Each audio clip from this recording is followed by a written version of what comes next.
आज देवउठनी एकादशी है। ऐसी कोई माता नहीं होगी जो अपने घर में तुलसी जी का पूजन नहीं करे।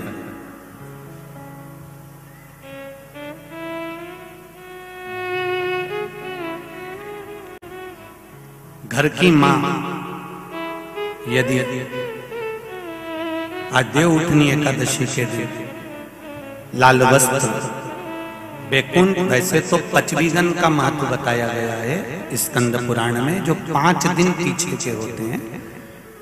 आंवला नवमी से जो क्रम पचवीगन का चालू होता है पूर्णिमा तक, बैकुंठ चतुर्दशी के क्रम तक, उसका जो महत्व, इन 5 दिनों की महत्वता वैसे स्कंद पुराण में कही गई है। पर आप समझें उसको, लाल वस्त्र अगर कार्तिक महीने में तुलसा महारानी पर ओढ़ाया जाता है और वही वस्त्र बाद में रख लिया जाता है संभाल कर, तो उस घर में किसी कर्म गति के कारण भी अगर अपशब्द निकल रहे होते हैं तो वो अपशब्द वो वस्त्र रोक लेता है, वो वस्त्र रोकता है। कौन सा वस्त्र? लाल वस्त्र, पीला वस्त्र। इन 5 दिन में अगर तुलसा महारानी को चढ़ाया जाता है और उसको रखा जाता है तो जिस नारी के गर्भ से संतान नहीं भी हो रही होती है, उसके कक्ष में अगर वो वस्त्र कुछ दिन तक रखा रहता है तो ये निश्चित आती है कि गर्भ ठहरता जरूर है। ये पीले वस्त्र की और लाल वस्त्र की महत्वता कार्तिक महीने में। अब कई माताएं कहती हैं कि हमारे पास में लाल वस्त्र नहीं है, हमारे पास में इतना नहीं है, तो लाल कलर का लच्छा भी तो आता है, नाड़ा, बोलो आता है कि नहीं आता? लाल, तुम्हारे घर में सिलाई करने का लाल कलर का धागा तो होगा ना कि नहीं होगा? लाल कलर का लच्छा तो होगा, नहीं होगा सफेद कलर का धागा तो होगा, उसको कंकु में लाल कर। पर उस वस्त्र की महत्वता को हम समझें। जैसे बांस की पिटारी में, ये तो तुम लोगों की परिभाषा है, आजकल की माताएं तो सुहाग का सामान प्लास्टिक की टोकरी में रख कर देती है, पर हमारे यहाँ नहीं लिखा कि प्लास्टिक की डलिया में सुहाग की सामग्री दो। हमारे यहाँ कहा कि जो वंश बढ़ावे, जो वंशकार होते हैं ना, बांस बनाने वाले होते हैं, वंशकार होते हैं, इनको तो तुम्हें रोज धन्यवाद देना चाहिए। जो बांस का टोकरी बनाते हैं, सुपड़ा बनाते हैं, बांस का सामान बनाते हैं। आज भी विवाह में हमारे यहाँ मंडप भी बांस का होता है, सुपड़ा भी बांस का, डलिया भी बांस की। सबसे पहले खलमट्टी अगर आती है शादी के ब्याह में, सबसे पहले मिट्टी आती है तो बांस की टोकरी में आती है। एक नियम है। क्यों? क्योंकि जिसकी शादी में मट्टी, इधर लाते मट्टी, जिसकी शादी में मट्टी बांस की डलिया में आती है, उसको संतान के लिए डॉक्टर को दिखाने की जरूरत नहीं पड़ती, उसको समझ में आता। जिसकी शादी की शुरुआत प्लास्टिक की डलिया से होती है, फिर उसको टेस्ट भी करवाना ही पड़ता है।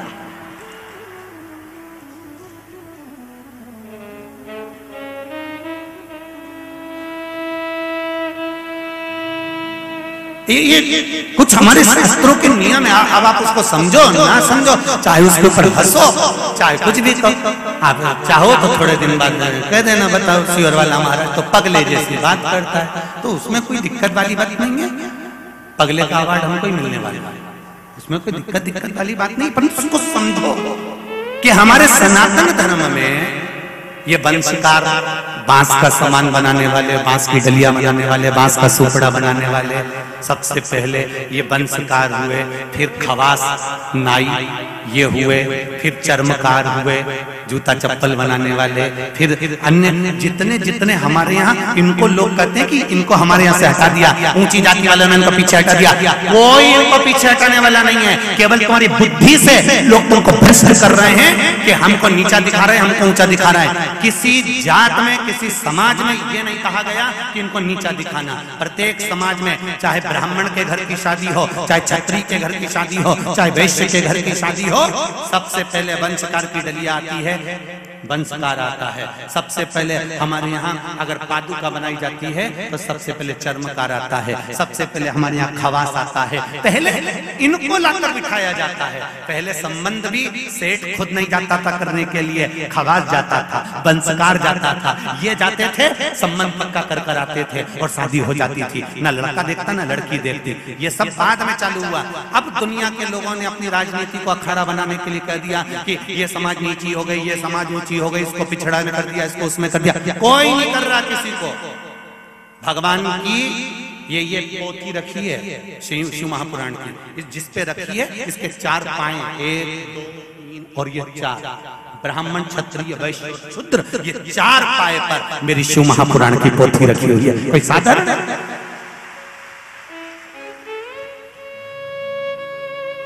एक पाया भी अगर इसमें से हट गया तो 3 पाए में से पोथी नीचे गिर जाएगी। उसी तरह हमारे यहाँ का ये धर्म बनाया, ये सनातन धर्म जो बनाया है, ये वर्ण का जो आनंद बनाया है, ये कोई साधारण नहीं है।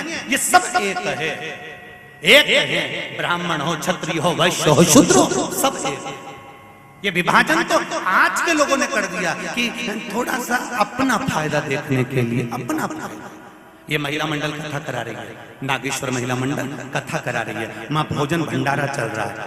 भोजन भंडारा कराते समय वहां पर माइक पे रोज सुबह 5 बजे से भैया चिल्ला चिल्ला कर नाश्ता कराते हैं, भोजन कराते हैं।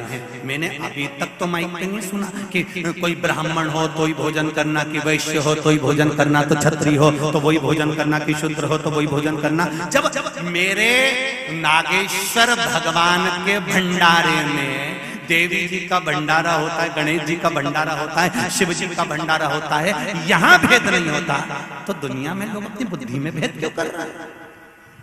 कौन ने कहा तुमको भेद? ये कुछ नहीं, केवल अपने पद को निश्चित करना है,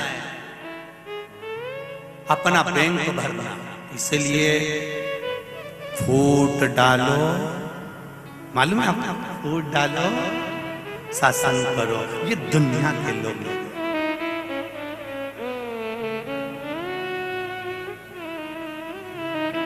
कई लोग आएंगे आपसे कहेंगे क्यों राम जी का फोटो लगा के रखे हो, क्यों भगवान कृष्ण का फोटो लगा के रखे हो, क्यों राम जी की मूर्ति रखे हो, क्यों शंकर जी की मूर्ति रखे हो, उठाओ ठंडा कर दो, इनको नहीं रखना। मेरे को आज सूचना मिली थी कि कई लोग कहते हैं कि इनको ठंडा कर दो, इनको क्यों रखे हो, अपने को नहीं मानना, अपने को नहीं मानना, अपने को नहीं मानना। जो तुमको ऐसी राय देने आए उसको चंदन का तिलक लगा के ठंडे पानी से स्नान कराओ और चाय पिलाओ एक बार की, और पांव को धोक लगा कर कहना अभी हम चरण धोक रहे हैं, हमारा नियम है, थोड़े दिन तक हम चरण धोकते हैं, उसके बाद में गले में हम माला भी पहनाएंगे गेंदा के फूल की, फिर तुम्हारे घर तक छोड़ के लिए। कोई तुमको अगर अकल दे कि भगवान का फोटो हटा दो, मूर्ति हटा दो, ये सब ढोंग है तो प्रपंच है, तो उनको कह देना हम तुम्हारे घर पर राय लेने नहीं गए थे, हम तुमको बुलाने नहीं गए थे, तो तुम हमारे यहाँ आकर हमारे घर में राय क्यों दे रहे हो? गेट खुला है, निकल के बाहर जाओ और अपने घर में अपने लड्डू बनाओ, प्रेम से खाओ। नहीं, सहजता में, सरल।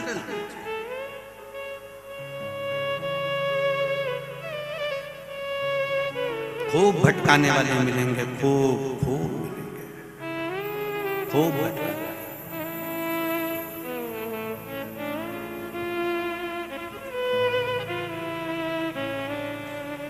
तो ना सास बुरी ना बहू बुरी, कर्म की गति बुरी होती है।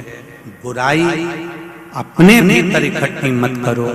बहुत छोटा सा जीवन है जीजियों, मेरे भाई बैठे हैं, तुम्हें जीजी बोलूं तो ये जीजा ही हुए मेरे, तो मेरे जी जाओ।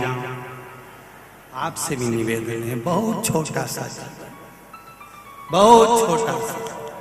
कब किसके प्राण किस समय आखिरी होंगे किसी को नहीं मालूम पड़ेगा, एक क्षण लगेगा। अकड़ में मत जियो, कई लोग अकड़ में जीते, मेरा समय आन दे तब बताऊंगा कि मैं क्या हूं। फिर चिल्ला के देगा, मेरा समय आन दे तब मैं बताऊंगा कि हूं क्या। और एक दिन छाती में दर्द हुआ, खंडवा के हॉस्पिटल ले गए और डॉक्टर ने कह दिया इनका समय आ गया। तब समझ में आया कि समय आना किसको कहते हैं। समय का इंतजार मत करो कि जवानी आई है, अभी कोई भजन की उम्र है, अभी तो मेरा बुढ़ापा आएगा तब भजन करूंगा, जब मंदिर जाऊंगा तब देखा जाएगा, अभी तो कमाने की उम्र है, अभी तो खाने की उम्र है। अरे भाई खूब एंजॉय करो, कोई नहीं मना करे तुमसे कि तुम कपड़ा अच्छा जोरदार मत पहनो, तुम तो जोरदार पहनो, एक से बढ़कर एक पहनो। कौन मना करे, तुम्हारी मर्जी पड़े जैसा पहनो।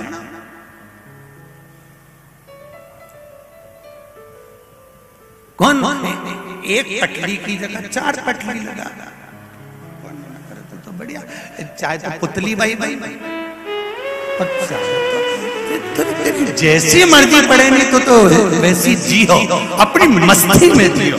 पर इतना निवेदन है, ऐसा कोई समय, ऐसा कोई क्षण, ऐसा कोई पल नहीं जाना चाहिए जिस समय मेरा बाबा शिव की याद ना आए। हर पल शिव याद आना चाहिए, हर पल शंभु याद आना। उस बिंदु को पहचानो जिस बिंदु में शिव समाया हुआ है, उस बिंदु को जानो।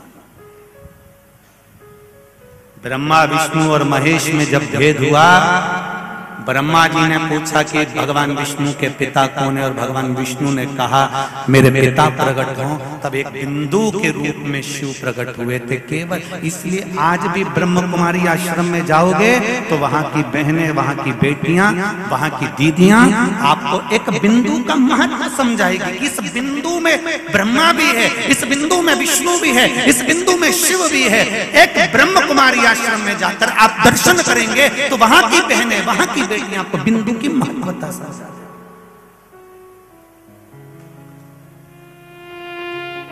कुछ नहीं, जन्म भी एक बिंदु से हुआ है और मृत्यु भी एक बिंदु से। शिव से प्रारंभ हुई और शिव में ही समा जाओगे, आखिरी बिंदु भी शिव है। भीतर बहुत सारा पाप न रखिए, कपट न रखिए, बेईमानी न रखिए, प्रपंच न रखिए। अच्छा एक बात बताओ, गेहूं को कितने समय तक रख सकते हो घर में? 1 साल तक रख सकते हो? अरे बोलो, जम के बोलो जरा, और जम के बोलो। गेहूं 1 साल तक रख सकते हो। और गेहूं का आटा बनवा दिया, आटा ज्यादा से ज्यादा 1 महीना आराम से रख सकते हो। गेहूं 1 साल तक रख सकते हो, आटा 1 महीना रख सकते हो। और वही आटे की रोटी बन गई और तुमने खा ली, पेट में कितने दिन रख सकते हो? बताओ बताओ जरा जल्दी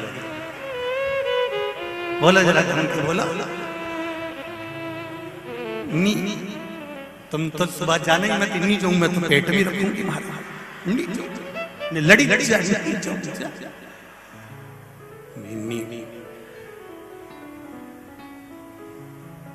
20 रुपए किलो का गेहूं की रोटी है, 25 रुपए की रबड़ी भी अंदर गई है, मेथी की सब्जी लाई थी 12 रुपए किलो की, वो भी अंदर है। नीचे गेहूं 1 साल तक तुम अपने घर में रख सकते हो, आटा हो गया तो 1 महीने अपने घर में रख सकते हो। पर वही आटे की रोटी बनाकर खा ली तो पेट में पूरी रात भी नहीं रख सकते। जब इतनी रोटी को तुम अपने पेट में नहीं रख सकते तो बहू की छोटी छोटी बात को अपने कलेजे में क्यों रखते हो?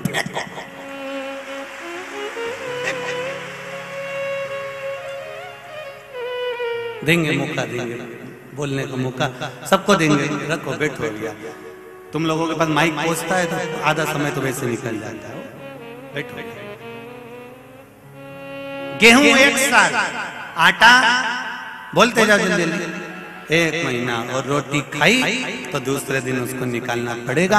अर्थात जब हमने रोटी को इतना दिन तक अपने अंदर नहीं रखा तो फिर बुराई को अपने भीतर क्यों रखें। सास से निवेदन है, बहू बोले कुछ तो निकाल कर बाहर फेंक दो, और बहू से निवेदन है, सास कुछ बोले निकाल कर बाहर फेंक दो।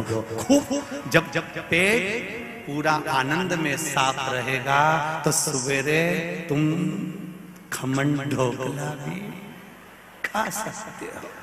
अगर पेट साफ नहीं हुआ तो तुम खमन ढोकला और गुलाब जामुन और साबूदाना की खिचड़ी नहीं खा सकते हो। इसलिए पेट साफ होना चाहिए। उसी तरह बुराई कितनी भी आए निकाल कर बाहर फेंक दो। मन साफ होगा तो मेरा भोलेनाथ अंदर प्रवेश करता चले जाएगा, शिव अंदर आता चले जाएगा, शंकर अंदर प्रवेश करता चले जाएगा।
जितनी सासुएं हैं उनसे निवेदन है, आज से नियम बना लेना कि बहू की बात अपने कलेजे में नहीं रखना। और बहुआन जितनी बैठी है उनसे निवेदन है, सास की कोई बात अपने कलेजे में नहीं रखना। आज से नियम बना लो। अब दया करो हे भोलेनाथ, मस्त रहूं तेरी मस्ती में। अब दया करो हे भोलेनाथ, मस्त रहूं तेरी मस्ती में। अब दया करो हे भोलेनाथ, मस्त रहूं तेरी मस्ती में। अब दया करो हे भोलेनाथ, मस्त रहूं तेरी मस्ती में। मेरे सिर पर रख दो अपना हाथ, मस्त रहूं तेरी मस्ती में। मेरे सिर पर रख दो अपना हाथ, मस्त रहूं तेरी मस्ती में। मेरे सिर पर रख दो अपना हाथ, मस्त रहूं तेरी मस्ती में। मेरे सिर पर रख दो अपना हाथ, मस्त रहूं तेरी मस्ती में। अब दया करो हे भोलेनाथ, मस्त रहूं तेरी मस्ती में। अब दया करो हे भोलेनाथ, मस्त रहूं तेरी मस्ती में।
तेरे चरणों में हो मान, तेरे चरणों में हो मान, तेरे चरणों में मेरा मात हो, तेरे चरणों में मेरा मात हो।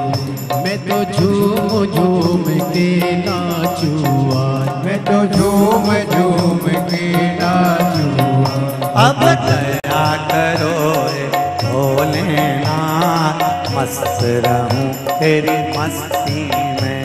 अब दया करो हे भोलेनाथ, मस्त रहूं तेरी मस्ती में। मेरे सिर पर रख दो अपना हाथ, मस्त रहूं तेरी मस्ती में। मेरे सिर पर रख दो अपना हाथ, मस्त रहूं तेरी मस्ती में।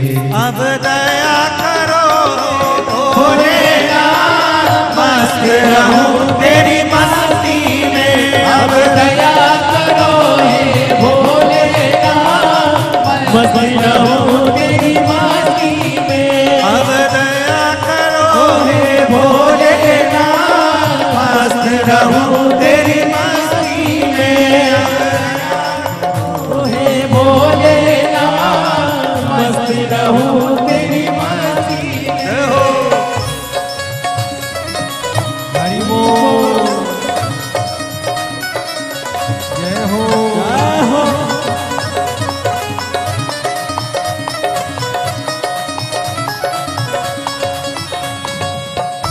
राधे।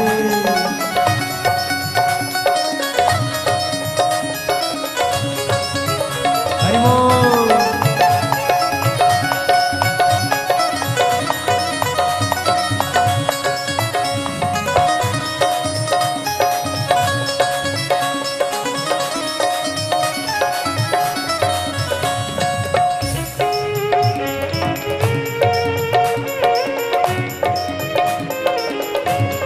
जय हो, जय हो।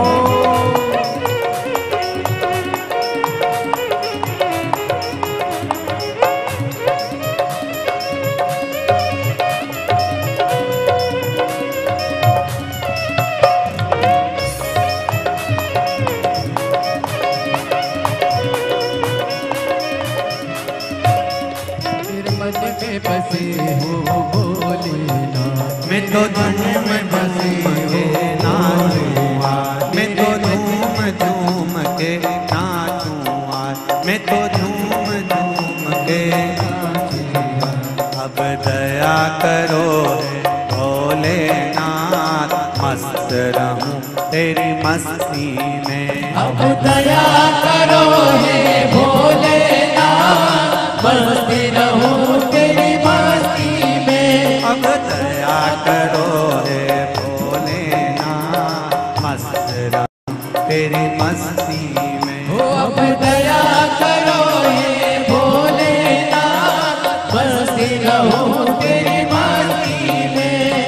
सिर पर रख दो अपना हाथ, मस्त रहूं तेरी मस्ती में। मेरे सिर पर रख दो अपना हाथ, मस्त रहूं तेरी मस्ती में। मेरे सिर पर रख दो अपना हाथ, मस्त रहूं तेरी मस्ती में। मेरे सिर पर रख दो अपना हाथ, मस्त रहूं तेरी मस्ती में। अब दया करो हे भोलेनाथ, मस्त रहूं तेरी मस्ती में। अब दया करो हे भोलेनाथ, मस्त रहूं तेरी मस्ती में। अब दया करो हे भोलेनाथ, मस्त रहूं तेरी मस्ती में। अब दया करो हे भोलेनाथ, मस्त रहूं तेरी मस्ती में। हो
में बसे हो भोलेनाथ, मेरे मन में बसे हो भोलेनाथ, ओ मेरे मन में बसे हो भोलेनाथ, मेरे मन में बसे हो भोलेनाथ। ओ मैं तो हर पल करूँ तेरी आस, मैं तो हर पल करूँ तेरी आस। अब दया करो हे भोलेनाथ, मस्ती रहूं मस्ती में।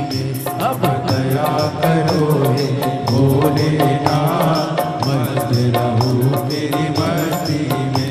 मेरे सिर पर रख दो अपना हाथ, मस्त रहूं तेरी मस्ती में। ओ मेरे सिर पर रख दो अपना हाथ, मस्त रहूं तेरी मस्ती में। मेरे सिर पर रख दो अपना हाथ, मस्त रहूं तेरी मस्ती में। ओ मेरे सिर पर रख दो अपना हाथ, मस्त रहूं तेरी मस्ती में।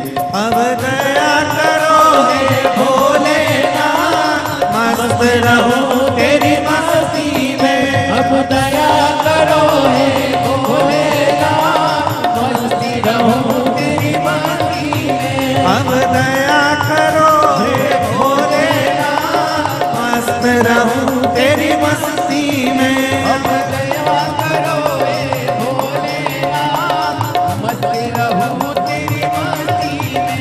अरे मस्त रहूं तेरी मस्ती में। ओ मस्ती रहूं तेरी मस्ती में। हाँ मस्त रहूं तेरी मस्ती में। ओ मस्ती रहूं तेरी मस्ती में। ओ मस्त रहूं तेरी मस्ती में। ओ मस्ती रहूं तेरी मस्ती में। हर हर महादेव। अपने स्थान पर बैठकर भगवान शिव के मूल मंत्र का स्मरण करते हुए भगवान देवाधिदेव महादेव से प्रार्थना भाव के साथ, हृदय के साथ करें।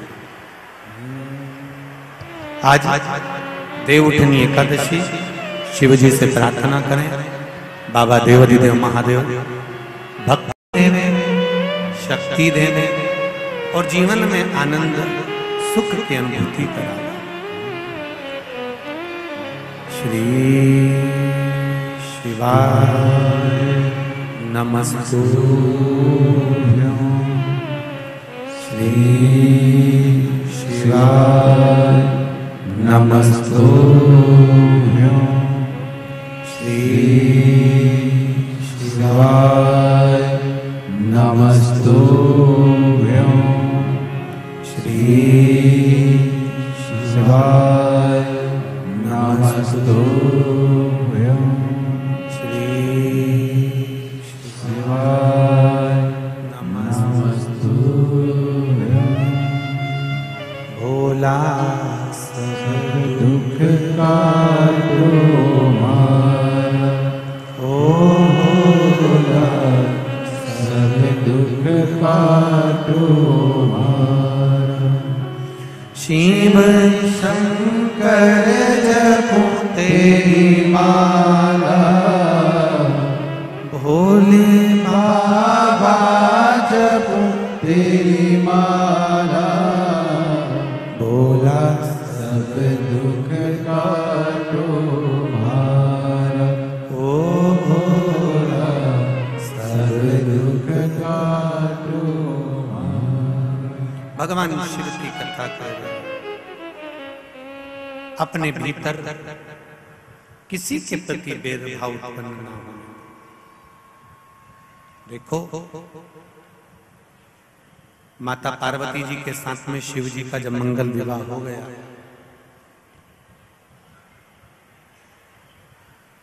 भगवान शिव और पार्वती का जब मंगल विवाह हो गया, पार्वती जी विवाह कर कर जब घर आ गई, प्रभु चरण की सेवा में माता पार्वती जी दिन रात लग गए।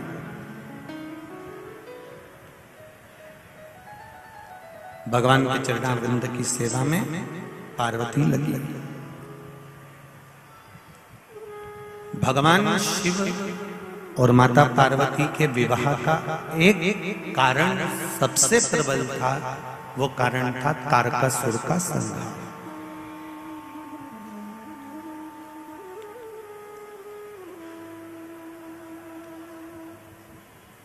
यदि तारकासुर नहीं मरेगा, तारकासुर को मरने का विवाह क्रम, क्योंकि तारकासुर ने ये वर मांगा था कि मेरे प्राण छूटे तो भगवान शंकर के पुत्र द्वारा छूटे।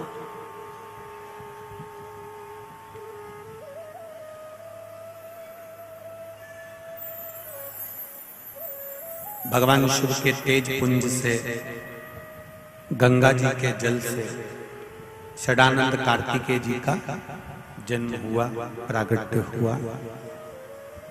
और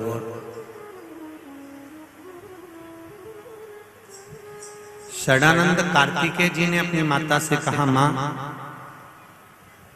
मेरे जन्म का कारण क्या है, ये जन्म क्यों हुआ। अभी आप लोगों के मन में भी एक भाव उत्पन्न होना चाहिए कि हमारे जन्म का कारण क्या है। पहले भी कथा में कहा कि मनुष्य जन्म के दो कारण हैं, एक भगवान का भजन करने के लिए जन्म हुआ है और दूसरा अपने कर्म को काटने के लिए, अपने कर्म को भोगने के लिए जन्म हुआ। यहां आप जितनी देर बैठते हो ना कथा में, जितनी देर बैठे अपने कर्म गति को आप काट रहे हो कि हमने पूर्व में जो कर्म किया होता है, पूर्व में जो कर्म करते हैं,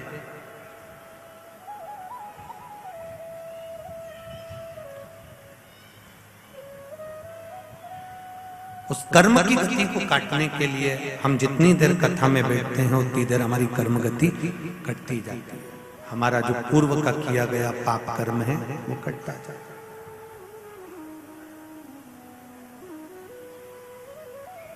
जैसे एकादशी के व्रत का फलाहार,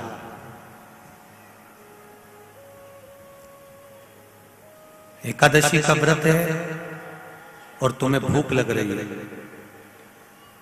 तुमने फलाहार बनवा कर तैयार रखा कि मुझे 9 बजे प्रसाद लेना है या 10 बजे लेना है, 11 बजे लेना है या 12 बजे लेना है। और 12 बजे अगर वो फलाहार तुम्हारे सामने नहीं आया और बज गई 1, 1:30, 2 बजे फलाहार सामने आया और आपने ग्रहण किया, तो उसमें आपको क्रोध नहीं आना चाहिए। उसमें भगवान को धन्यवाद देना, उसका कारण क्या होता है, तुमने समय लिया कि मुझे 12 बजे फलाहार करना है या 11 बजे फलाहार करना है, और किसी कार्य में तुम लग गए, किसी कार्य में तुम लगे, और लगने के बाद वो फलाहार आधे घंटे बाद, 1 घंटे बाद तुम्हें प्राप्त हुआ, तो भगवान को धन्यवाद देना। क्यों? जिस समय आपको फलाहार ग्रहण करना था उस समय पर 1 जन्म के पाप कटते हैं। जिस समय पर हम समय के अनुकूल फलाहार करते हैं, समय निकलने के बाद हम फलाहार करते हैं, तो हमारे 2 जन्म के पाप कट जाते हैं। जब समय निकल गया और उसके बाद हमने फलाहार का ग्रहण, और हम उल्टे चलते हैं। तुमने बहू को समय दिया, मुझे 11 बजे फलाहार करना है, मेरा 11 बजे फलाहार तैयार कर रखो, मुझे 11 बजे फलाहार ला के दो, मुझे 12 बजे फलाहार करना, 12 बजे तक फलाहार रख दो, और तुम तो काम में लगी हुई हो, तुम्हारे को फुर्सत ही नहीं है, मेरा फलाहार बना के तैयार नहीं करा। भगवान को धन्यवाद दो, बहू को धन्यवाद दो, अच्छा हुआ रोज हर एकादशी को 1 जन्म का पाप कटता था, आज मेरा 2 जन्म का पाप कट गया। ये शिव पर हमारी आदत है, हम उसमें भी बुराई ढूंढते हैं। बहू ने अगर लेट दिया ना, आधा घंटा 1 घंटा लेट हो गई, तो तुम तो फिर 2 मिनट में चंद्र घंटा हो। बताओ, इतनी देर से लेके आई, आज मेरा एकादशी, आज मेरा फलाहार, और तुझे बनाने की फुर्सत नहीं मिली। मम्मी साबूदाना गलाया था, भगर बना रही थी, पूड़ी बना रही थी, थोड़ा समय हो गया। अपने मन को धीर मंदाओ कि भगवान ने आज देरी क्यों करी।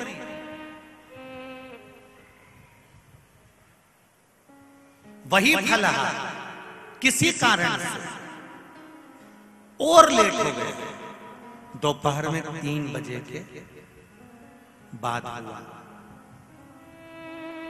और या मान लो किसी कारण से दिन भर भूखी रह गई, कारण से, जानबूझ के नहीं तो तुम बहुत चतुर बैठी हो रही। किसी और वाला महाराज बोला था कि इतनी बजे के बाद करोगे तो इतना पाप कटेगा, इतनी बजे कटोगे। ये तो जानबूझ के नहीं, तो कोई क्रम से है, अचानक।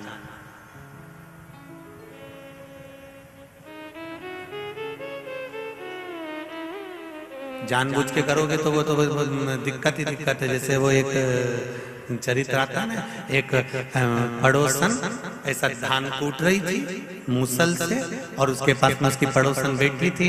इतने में इसका पति आया, आवाज लगाया उसने, सुनती है मुझे पानी ला दे। इसने जो धान का मूसल था ऊपर छोड़ा और पानी देने चली गई। पड़ोसन को बड़ा आश्चर्य हुआ, मूसल हवा में टंगा, हवा में मूसल टंगा। ये आई, इसने मूसल लिया, फिर कूटने लगी। इसने अपनी पड़ोसन से पूछा, क्यों ये हवा में कैसे टंग गया? मैं अपने पति के चरणों को प्रणाम करती हूँ, पति को परमेश्वर मानती हूँ, उसकी सेवा करती हूँ ना, उसका दिया हुआ जो भी जूता बचता है मैं खा लेती हूँ, बस उसी की कृपा से ये मेरा सात्वित्व के कारण ये हवा में टंग गया। तो ऐसा करने से ऐसा हो जाता है। ये भी गई घर धन धनाते हुए। इसने अपने पति को आवाज लगाया, सुनो मैं तुम्हारे पांव पड़ूंगी। पति ने सोचा 40 साल शादी के हो गए, आज क्या पता सीवर वाले महाराज की कथा सुन के जो पांव पड़, आज मैं तुम्हारे पांव पड़ूंगी। और सुनो, 1 हफ्ते तक रोज तुम्हारे पांव पड़ूंगी, तुम्हारी पसंद का भोजन बनाऊंगी, तुमसे पूछूंगी क्या खाओगे, तुम बता देना, मैं वही बनाऊंगी। तुम सोओगे मैं तुम्हारे चरण दबाऊंगी, तुम जो थाली में छोड़ दोगे मैं वो भोजन करूंगी। फिर एक बार ऐसा चमत्कार होएगा, मैं ऐसी धान कूट रही होंगी, तुम एकदम आना, आते से कहना सुनती है पानी ला, और मैं मूसल छोड़ के आऊंगी और वो हवा में टंग जाएगा, तुम देखना। पति ने मन में सोचा ना जाने कहां से सीख के आ गई। इसने सिर पे पल्लू लेके पति को प्रणाम करा और पूछा क्या खाओगे। पति ने मन में सोचा 40 साल से कभी मुंह नहीं खोला मैंने खाने के मामले में। अब तो पति ने भी कह दिया भजिया बना ले, इमरती बना ले, जलेबी बना ले, खीर बना ले, पूड़ी बना ले, नमकीन पूड़ी बना ले, आलू की सब्जी, भिंडी की सब्जी, सब बनाने का। जैसे पति ने बोला, पत्नी बोली चुप रहो, तुम्हारा बाप बनाए। इतनी सारी लिस्ट थोड़ी ना बोली तुम्हें, मेरे से जो बनेगा बना लूंगी। और बनाने गई, भजिया बनाया, पूड़ी बनाई, सब बनाया। एक भजिया थाली में रखा, एक पूड़ी थाली में रखी, एक जलेबी रखी, सब सामान इतना रख दिया। और जैसे ही पति ने भजिया खाना चालू करा, मुंह में भजिया लेने ही वाला था, इतनी देर में वहीं से बोली पूरा मत खाना, तुम्हारा झूठा खाना है मेरे को। बेचारे ने भजिया की भी केवल चोंच नहीं होती किसी किसी भजिया में, किसी किसी भजिए में चोच बस वही पूड़ी भी रखी, बनवाया इतना सारा था, कुछ नहीं खाया। अब कह रही है तुम जाओ मैं खाना खा के, और पूरा निपटा गई पूरा, और खा खुआ के और पति के पास गई। अब तुम सजा में तुम्हारा चरण दबाऊंगी। अब चरण मरण तो कभी जिंदगी में दबाया नहीं, मच्चा मारे चरण दबा। अब पति तो पति मोबाइल चला रहा होगा, किताब देख रहा होगा, किताब देखते देखते सो जाओ नहीं तो गला दबा दूंगी। अब बेचारे ने आंख बंद करी और एक आंख खोल के दे, कहीं सही में नहीं दबा दे, इसको पगली हो गई है। सब काम करा, फिर बोली अब तुम बाहर जाओ, मैं धान कूटूंगी, तुम आना और आवाज लगाना, सुनती है मेरे लिए पानी ला, और सुनो जल्दी आ जाना, मेरे हाथ पे छाला पड़ जाए नहीं तो। और उसने जो कूटने के लिए मूसल ऊपर करा, इतने में पति आवाज लगाया, अरे सुनती है पानी ला दे। और इन्हें जो मूसल छोड़ा इन्हें कर्म पे पड़े, जो पड़ा। अरे भाई शिव पुराण कहती है जो दिल से किया जाए वो प्रथम। दिखावे से भगवान प्रसन्न नहीं होता, भगवान को दिखावा प्रिय नहीं है। भगवान को तो तुम्हारा केवल निष्कपट भाव से, निर्मल मन सो मोही। वाह, भगवान को दिखावा नहीं, हृदय से।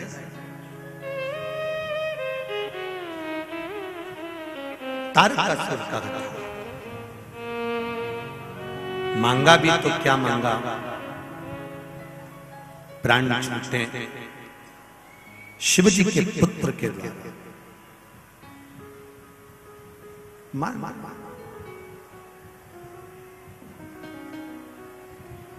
दिया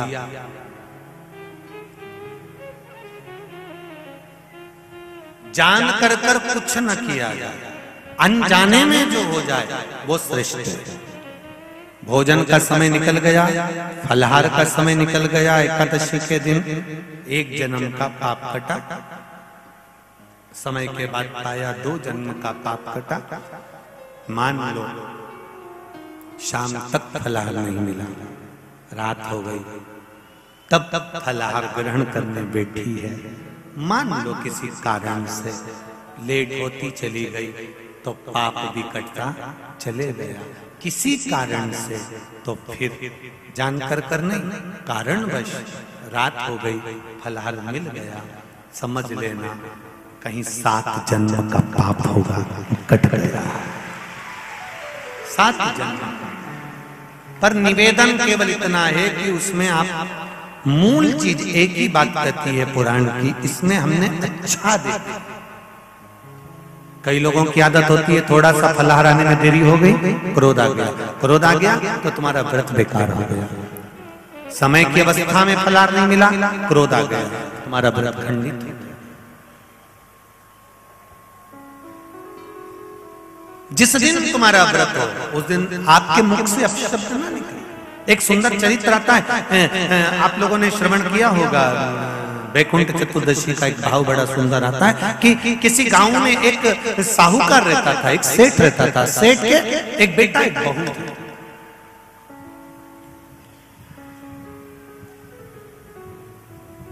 और बहू बेटा दोनों धर्मात्मा, दोनों पुण्यात्मा।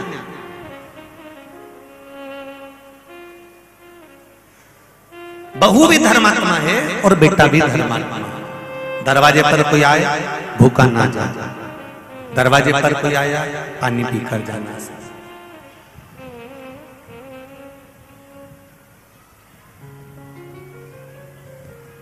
कोई खाली ना जाए, ऐसी बहू बेटा था। बहू ने नियम लिया, कार्तिक का महीना है, मैं स्नान करने के लिए जाऊंगी।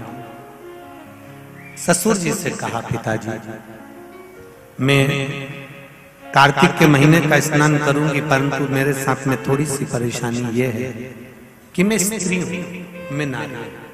बहुत अच्छे से सुनना मेरी माताओं, कई माताओं के मन में संशय होता है कि हम 1 महीने का व्रत धारण करते हैं और उस बीच में रजस्वला धर्म आ जाता है। वो रजस्वला धर्म आता है तो हमारे महीने भर का नियम का क्या होता है। इस प्रसंग को थोड़ा ध्यान से सुनना, बार बार ये प्रसंग नहीं मिलेगा और पहले भी कथाओं में ये प्रसंग नहीं आया। आज बीकन गांव की हरिहर शिव महापुराण में ये प्रसंग आया है। तो जितने लोग आस्था पर सुन रहे हैं, जितने फेसबुक यूट्यूब पर सुन रहे हैं, इस प्रसंग को थोड़ा ध्यान से सुनना मेरी माता।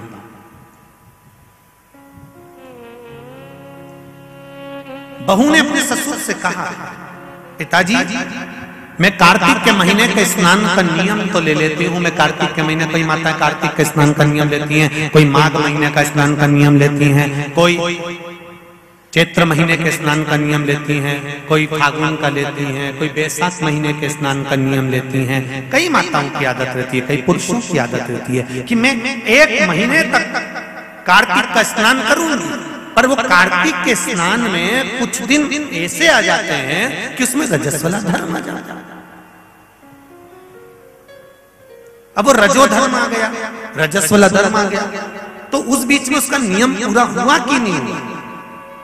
उस बीच में वो 5-7 दिन जो स्नान के लिए नहीं गई, पूजन नहीं करी, तुलसी को जल नहीं चढ़ाया, शालिग्राम जी का पूजन या ठाकुर जी का श्रृंगार नहीं कर पाई, तुलसा महारानी का गीत नहीं गा पाई, तुलसी जी का दीप नहीं लगा पाई, तो उसको कार्तिक के महीने का, क्योंकि ये रजस वाला धर्म तो प्रत्येक महीने आना, नारी के लिए रजो धर्म तो हर महीने प्राप्त होना, तो हर महीने अगर रजो धर्म आना है तो कार्तिक महीने का फिर नियम पूरा कैसे हुआ? फिर नारी का नियम कैसे पूरा होगा? फिर नारी तो फिर नियम टूट गया, नियम टूट गया तो उसको कोई फल नहीं मिला। तो बहू ने अपने ससुर से कहा, एक साहूकार से, साहूकार की बहू ने कहा, ससुर जी मेरे मन के संशय को मिटा दो, मैं कार्तिक का स्नान करना चाहती हूँ, और उस कार्तिक के स्नान में सबसे बड़ी अगर विघ्नता आती है तो मेरे 7 दिन 5 दिन जो रजो धर्म के जाएंगे, वो रजो धर्म में मेरा नियम टूट जाएगा, उस नियम को पूरा कैसे किया जाए?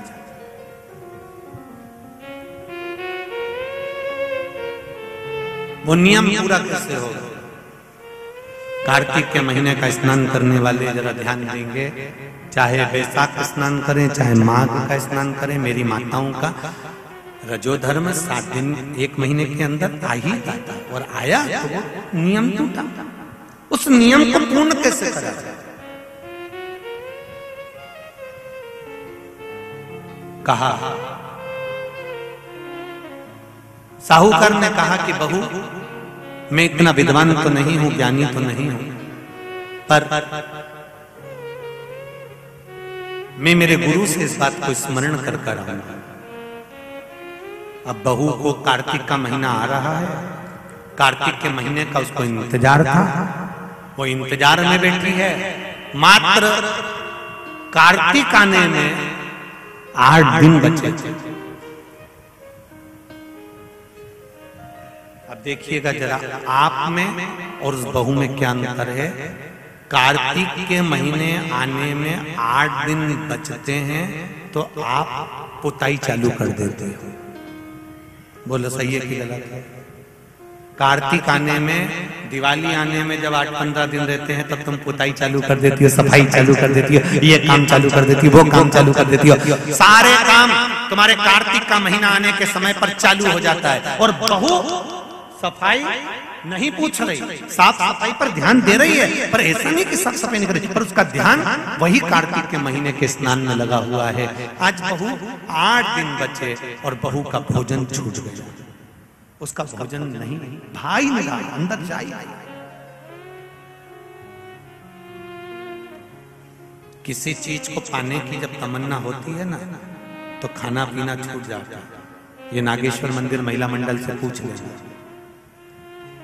जब तक कथा चालू नहीं हुई होगी तब तक इस महिला मंडल से और इनके जितने जजमान हैं उनकी धर्म पत्नियों से और जजमान से, चाहे वो मुख्य यजमान हो चाहे जो भी हो, उनसे पूछना, जब तक कथा चालू नहीं हुई होगी तब तक इनको रात रात भर नींद नहीं आ रही होगी, इनका बीपी ऊंचा नीचा हो गया होगा, निश्चित। पर कथा चालू हो गई और पहला दिन जब कथा का हो गया तब ऐसी सोई होगी कि राम अब सुकून मिला कि कथा चालू, कथा प्रारंभ। बहू की नींद चली गई, उसको भोजन नहीं भागा, नींद गई, भोजन भाया, बड़ी दुखी। साहूकार को कोई मिला चाहे ना मिला, इस बहू की आंख का अश्रु तुलसी के क्यारे के पास गिर गया। तुलसी के क्यारे के पास आंसू गिरा, अश्रु गिरा। एक बात बहुत ध्यान देना, मेरी एक निवेदन करना चाहूंगा इस व्यासपीठ से। शादी की जल्दबाजी में 2 जगह पर दिया लगाना कभी नहीं भूलना चाहिए। शादी की जल्दबाजी में 2 जगह पर दिया लगाना कभी नहीं भूलना चाहिए। एक, कन्या विवाह कर कर जब अपने पिता के घर से जा रही हो तो तुलसी के क्यारे में दिए के अंदर फुल घी भरकर दिया लगाकर अवश्य जाना चाहिए, तो बाप के घर में लक्ष्मी की कमी नहीं आती है। दूसरा दीप, लड़की डोली में बैठकर, गाड़ी में बैठकर जब ससुराल में पहुंचे, ससुराल की दहली में जब वो पांव रखे अंदर घर में, घर के अंदर सबसे पहले तुलसी के क्यारे के पास बहू को ले जाना चाहिए और मिट्टी का दिया पूरा घी से भरा हो और वहां पर दीप बहू के हाथ से लगवाना चाहिए। उसका कारण होता है ससुर के घर में कभी संपदा की कमी नहीं आती। ये दो जगह घृत भरे हुए दीप की महत्वता कही गई।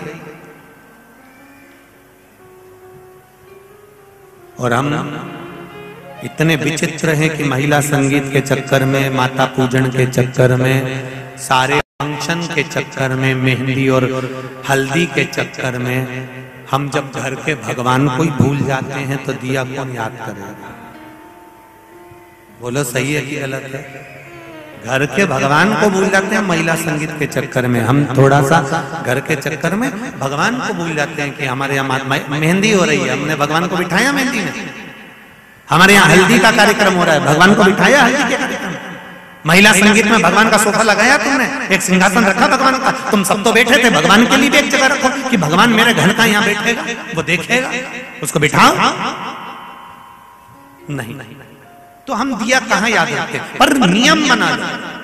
भिकन गांव की इस पावन धरा से जितने लोग आस्था चैनल पर कथा सुन रहे हैं, जितने फेसबुक यूट्यूब पर कथा सुन रहे हैं, एक नियम बनाओ कि घर से बेटी ससुराल कर जब विदा हो रही हो तो पहले घृत का भरा हुआ दीप तुलसा महारानी में लगा होना चाहिए, और जब बहू घर में प्रवेश कर रही हो तब माटी के दिए में घी भरा हुआ और वो घृत भरा हुआ दिया तुलसा महारानी को लगना चाहिए। ना बाप के घर में पैसे की कमी होगी, ना ससुर के घर में कमी होगी, संपदा बढ़ेगी। पर दिया कैसा होना चाहिए? उसमें घृत पूर्ण भर, भले घी झलक रहा चले पर घी खाली नहीं होना चाहिए, घृत की पूर्ण।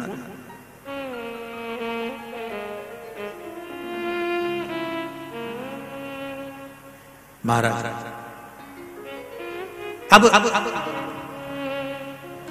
बहू की आंख का शुरू झलका, तुलसा महारानी की कुछ कृपा, देवर्षि नारद ने एक साधु का रूप धारण कर, साधु का रूप धारण कर देवर्षि नारद जिस मार्ग से साहूकार जा रहा था उसी मार्ग पर एक वृक्ष के नीचे जाकर बैठ गए। वृक्ष के नीचे बैठे और बैठते ही साहूकार ने देखा कि बहुत पहुंचे हुए बाबा लग रहे हैं, चंदन का तिलक लगा है, कंधे पर यज्ञोपवीत पड़ा हुआ है, बड़ी बड़ी जटा झूठ है, मुख पर कुछ तेज पुंज है, बड़ा प्रकाश दिख रहा है, रुद्राक्ष की गले में माला पड़ी हुई है, हाथ में तुलसी की माला धरी हुई है। और साहूकार ने जाकर हाथ जोड़कर निवेदन करा, बाबा जी, ओ बाबा जी, मेरे मन के संशय को मिटा दीजिए। बाबा जी ने पूछा क्या बात है बाबा?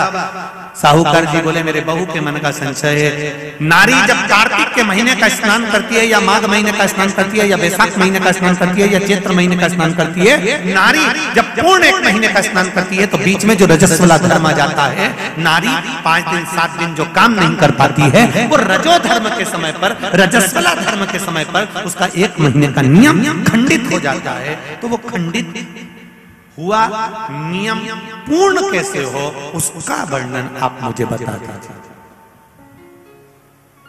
वो नियम मुझे बता।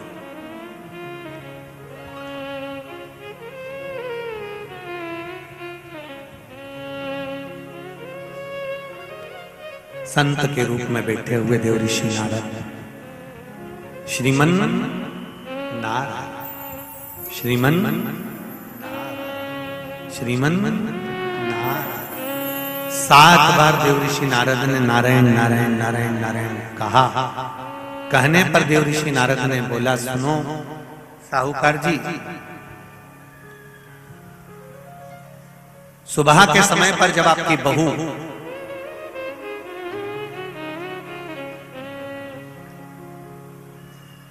मंदिर की ओर जाए तो उसको इस मार्ग की ओर लेकर आना। मैं आपको ज्ञान उपदेश दूंगा और वो ज्ञान उपदेश आप बहू को श्रेष्ठ दे पाए ना दे पाए, वो बहू सम्मुख में बैठकर सुनेगी तो उसको प्राप्त होगा। ये देखो वही कथा आ गई। आप खाओगे आपका पेट भराएगा, आप सुनोगे आपका कल्याण होगा। बेटों बेटियों को लेकर आओ, बहुओं को लेकर आओ, बच्चों को लेकर आओ, उनके सुनने से उनका लाभ, उनका लाभ। साहूकार घर गए, बहू से कहा बेटा एक संत अपने गांव में आए हुए हैं और वृक्ष के नीचे बैठे हुए हैं, चलो आप चलकर उनसे अपने प्रश्न को कर लो। बहू ने भगवान का नाम लिया, स्मरण करती हुई बहू पहुंची और बहू ने जाकर तुरंत हाथ जोड़कर निवेदन किया, बाबा जी 1 महीने तक नारी कार्तिक का स्नान करती है, 1 महीने तक नारी माघ का स्नान करती है, 1 महीने तक नारी वैशाख का स्नान करती है, 1 महीने तक नारी चैत्र का स्नान करती है, बीच में अधिक मास का स्नान करती है। उस बीच में नारी का जो रजो धर्म आ जाता है, रजस्वला धर्म आ जाता है, उस समय पर नारी का जो करा हुआ व्रत है 1 महीने का, वो खंडित हो जाता है। उस व्रत की पूर्णता कैसे मानी जाए? तो उस समय पर देवऋषि नारद जो संत के वेश में थे, उन्होंने कहा कि बहू एक काम करो पुत्री, कार्तिक महीने के पीछे के जो 5 दिन 7 दिन पचवीगन के होते हैं, अगर नारी का रजस्वला धर्म बीच में आ जाता है तो पीछे के 5-7 दिन में से अगर एक दिन भी नारी ब्रह्म मुहूर्त का स्नान कर कर, सुबह का स्नान कर कर तुलसी में दीप प्रज्वलित कर देती है तो उसके बीच का जो खंडित भाग है वो समाप्त हो जाता है, उसे पूर्ण फल की प्राप्ति। अब फिर सुन लीजिए अच्छे से, अगर मान लो वो पचवीगन में ही नारी का रजो धर्म आ गया तो बहुत बहुत ध्यान से सुनना। ये कथा हरिहर शिव महापुराण की कथा जो भीकन गांव वालों को मिली है, संपूर्ण विश्व के कल्याण के लिए बहुत ध्यान देना। हर नारी का प्रश्न है, प्रत्येक नारी के प्रश्न ये सम्मुख में रहता है। मान लो आपने कहा कि रजो धर्म आ गया मध्य में, तो आप पीछे के 5 दिन स्नान करो। वो 5 दिन में अगर रजो धर्म आ गया फिर शिव महापुराण की कथा कहती है, घर में रहने वाली कोई कुंवारी कन्या, घर में रहने वाला कोई पुत्र, घर में रहने वाला पति, घर में रहने वाली सास, घर में रहने वाली कोई सौभाग्यवती नारी, जेठानी, ननन, देवरानी, या घर में रहने वाला कोई पुरुष अगर बाहर स्नान करने नहीं भी जा सकता, ब्रह्म मुहूर्त में प्रातः के समय पर यदि तुलसी में एक दीप और एक संध्या के समय पर दीप लगा देता है तो भी नारी का नियम पूर्ण हो जाता है। वो नियम खंडित नहीं, वो नियम खंडित नहीं। क्या 5 दिन के स्नान का फल है? हाँ, और तुझे मौका मिलेगा तो तुझे समझ में आएगा। देवऋषि नारद ने बस इतना कहा, उसका फल क्या है तुझे मौका मिलेगा जब मालूम पड़ेगा। तब बहू को समझ में नहीं आया कि आखिर ये सब क्या कहा। देवऋषि नारद कहकर चले गए। साहूकार की बहू रोज प्रातः का कार्तिक का स्नान करने लगी। कार्तिक का स्नान रोज बहू करती, रोज ब्रह्म मुहूर्त में स्नान कर कर आती। बहू को नहीं मालूम कि नगर के राजा का लड़का युवराज अपनी पत्नी के साथ स्नान करने आता। राजा और रानी भी स्नान करने आते हैं, युवराज अपनी धर्मपत्नी के साथ स्नान करने आता है। आज युवराज को बड़ा बुरा लगा। युवराज ने देखा कि मैं घाट पर नहाने के लिए आता हूं, पर यह घाट गीला कैसे हो जाता है? मतलब मेरे स्नान के पहले कोई स्नान कर रहा है, मेरे स्नान के पहले कोई स्नान कर रहा है। मुझे ऐसा लगता है जरूर कोई ना कोई आता है। युवराज ने, राजा ने अपने नगर के सैनिकों से बोला, पता लगाओ कि सुबह स्नान करने कौन आता है। सैनिक लगते उससे पहले ही साहूकार की बहू स्नान कर कर चली जाती। दिखाई नहीं दिया, समझ नहीं आया। आखिरी के 7 दिन बचे थे, 8 दिन बचे थे। राजा के दूत ने फिर युवराज ने कहा मुझे पता लगा कर बताओ फिर मेरे स्नान के पहले कौन स्नान करता है, घाट को गीला कौन कर देता है। क्रोध में आकर कहा मालूम नहीं पड़ पाया। एक दिन रानी को, इस साहूकार की बहू को मालूम पड़ा कि युवराज मेरा पता कर रहा है, मेरा पीछा कर रहा है, तो बहू ने तुरंत सुबह जल्दी स्नान करा और भागी। भागते समय उसके गले की माला और पांव की एक मोजड़ी छूट गई। माला और मोजड़ी छूट गई। माला मोजड़ी छूटी, चली। राजा को वो माला मोजड़ी मिल गई। उसने मन में विचार करा मोजड़ी इतनी सुंदर, माला इतनी सुंदर, तो जो इसको पहनती होगी वो कितनी सुंदर होगी। राजा ने अपने दूतों से कहा जाओ, जिसकी ये मोजड़ी और माला है इतनी सुंदर है तो वह नारी कितनी सुंदर होगी, उसको 5 रात्रि मेरे पास में लेकर आ। उसको मैं 5 रात्रि अपने यहाँ रखूंगा। शब्द सुना, खबर पूरे गांव में लग गई। साहूकार की बहू के कानों में भी शब्द पहुंच गया। कार्तिक का महीना चल रहा था तो बहू ने भी कह दिया मैं राजा के यहाँ पर 5 रात्रि रहने को तैयार हूं, पर शर्त मेरी एक है, ब्रह्म मुहूर्त का स्नान करते हुए अगर राजा मेरे को मुख देख लेगा तो मैं उसके यहाँ रह लूंगी। सुबह का कार्तिक का स्नान कर कर जब मैं निकल रही हूँ और राजा का पुत्र मुझे देख ले तो मैं रहने को तैयार हूँ, नहीं तो मैं नहीं रह सकती। राजा ने भी एक पक्षी, जो पाला हुआ पक्षी था, उस पक्षी को पेड़ पर बिठा दिया और कहा जैसे ही रानी स्नान करने आए उसी समय पर तू बोल देना, मैं दौड़ कर आ जाऊंगा और इस रानी, इस साहूकारनी का दर्शन कर लूंगा।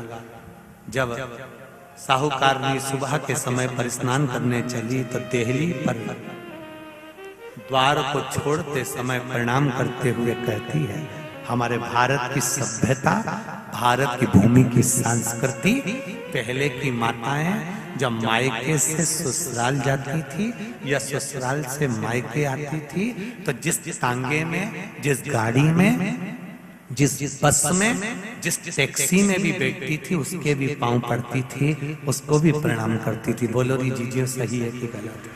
ये भारत की सभ्यता है, ये भारत का संस्कार है, ये भारत की भूमि की मर्यादा है। जिस भूमि पर से जा रही, ससुराल से मायके जाएगी तो जिस बस में जाती थी उसके पांव पड़ती थी, बैलगाड़ी में जाए, टांगा गाड़ी में जाए, घोड़ा गाड़ी में जाए, उसके पांव पड़ती थी। घर से निकलते समय प्रणाम कर कर जाती। उसने अपने द्वार को प्रणाम किया और द्वार प्रणाम कर कर जा रही है और कहती हुई जा रही है हे तुलसा महारानी, हे गंगा मैया, हे दामोदर भगवान, ऐसी कृपा करना मैं स्नान कर कर जाऊं तो राजा के लड़का नींद में भरचक सो जाए, ऐसी कृपा कर देना। तोता बोलता रहा, राजा का लड़का सोता रहा। पहला दिन निकल गया। दूसरे दिन राजा के लड़के के मन में प्रश्न आया कि मैं तोते से पूछूं, क्यों रे तोता, क्या वो साहूकार की बहू नहीं आई थी? आई थी, स्नान करके गई, तो मैं जग नहीं पाया। उसने विचार करा कुछ ऐसा काम करता हूं, पुड़िया में लेकर बैठ गया मिर्ची, रात्रि को डाल ली आंख में, रात भर नींद नहीं आएगी। साहूकारनी फिर चली, द्वार को छोड़कर प्रणाम करा, दरवाजे को प्रणाम कर कर, द्वार को पूजन कर कर, जब प्रणाम कर कर चली तो निवेदन कर कर चली, हे द्वार देवता, राजा के लड़के को सुला देना। ये स्कंद पुराण की बात शिव महापुराण में भी लिखी गई। पशुपति व्रत में एक नियम है, जब मंदिर में दिया लगाकर जाते हो तो घर के दरवाजे के राइट सीधे हाथ पर दिया लगाते हो। बोलो सही है? सीधे हाथ पे दिया लगाने का महत्व क्यों है? क्योंकि हम मंदिर से चलकर जब आते हैं, अपने घर के सीधे हाथ की ओर जब दिया लगाते हैं तो भगवान से निवेदन करते हैं कि मेरा ये द्वार है और आपके भरोसे पर है, आपको संभालना। एक पत्र आया है, उसको देखिए।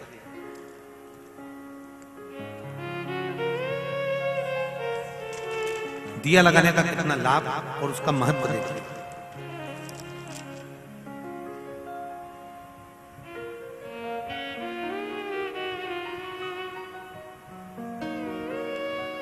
मेरा नाम सरला सेठिया है, मैं मध्य प्रदेश में खेतिया से आई हूं। कहीं बैठी हूं तो हाथ हिलाइए,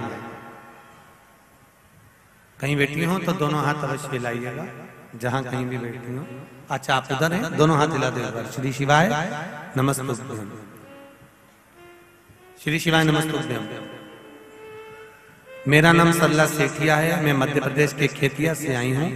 2021 में मेरे पति की तबीयत अचानक बहुत खराब हो गई थी, तो हम उन्हें अस्पताल लेकर गए। डॉक्टर ने रिपोर्ट निकाली और बताया कि इनकी किडनी में 14% ही काम कर रही है किडनी। डॉक्टर ने दवाई दी और 1 साल तक दवाइयां चलने का बोला।